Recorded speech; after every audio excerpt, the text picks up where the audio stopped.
Lucy had always been a romantic at heart. She believed in true love, in soulmates, in the kind of connection that made the world seem brighter. So when she met Pat, she allowed herself to hope. Pat was charming, attentive, and seemed genuinely interested in her. They met through a mutual friend at a party, and from the moment they locked eyes, Lucy felt an undeniable spark. Their conversations flowed effortlessly, and for the first time in a long while, she felt a glimmer of excitement about the future. Over the course of a few weeks, they went on several dates. They dined at cozy restaurants, took long walks in the park, and even went to a couple of art galleries together. Pat made Lucy laugh and feel special, and she found herself daydreaming about him constantly. Yet, there was always something elusive about Pat, something that made her feel as though she could never fully grasp who he was. Despite his charm, Pat often seemed distant and preoccupied. There were times when he would cancel their plans at the last minute or respond to her messages with curt, non-committal replies. Lucy tried to ignore the nagging feeling that he wasn't as invested as she was, but the doubt lingered in the back of her mind. One night, after a particularly lovely evening out, Pat dropped Lucy off at her apartment. He gave her a quick kiss on the cheek and a vague promise to call her the next day. As she watched him drive away, Lucy couldn't shake the feeling of unease that settled in her chest.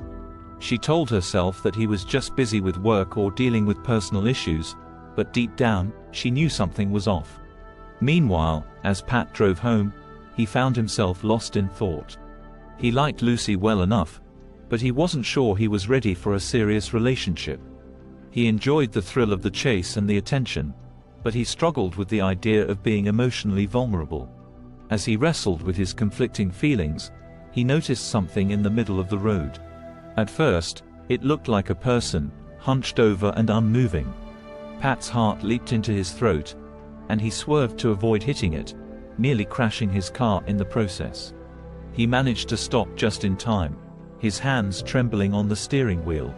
For a moment, he sat there, trying to calm his racing heart. Then, curiosity got the better of him, and he decided to investigate. He stepped out of the car, the cool night air biting at his skin.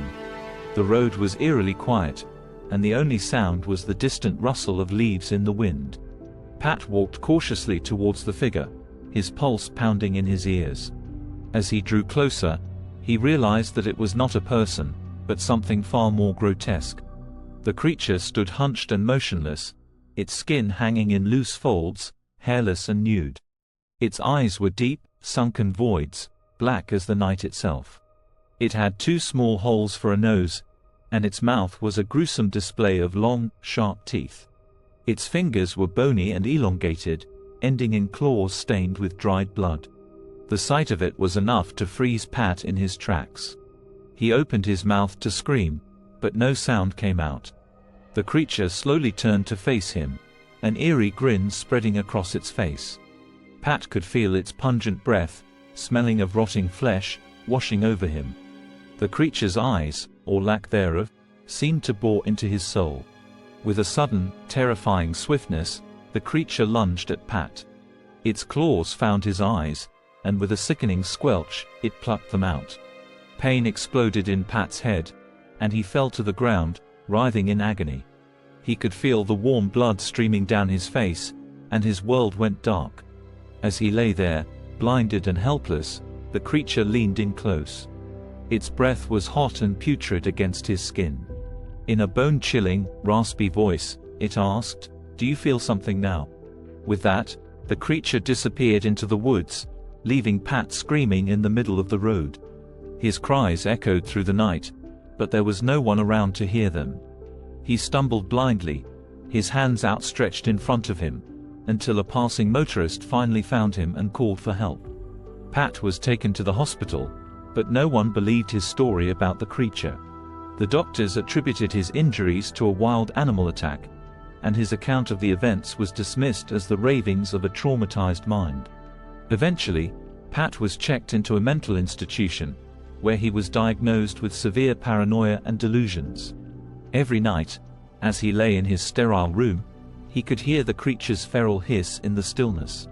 The memory of its raspy voice haunted him, a constant reminder of the night he lost his eyes and his sanity. He was consumed by fear, always looking over his shoulder, with phantom eyes, convinced that the creature would return to take more from him. Meanwhile, Lucy tried to move on with her life.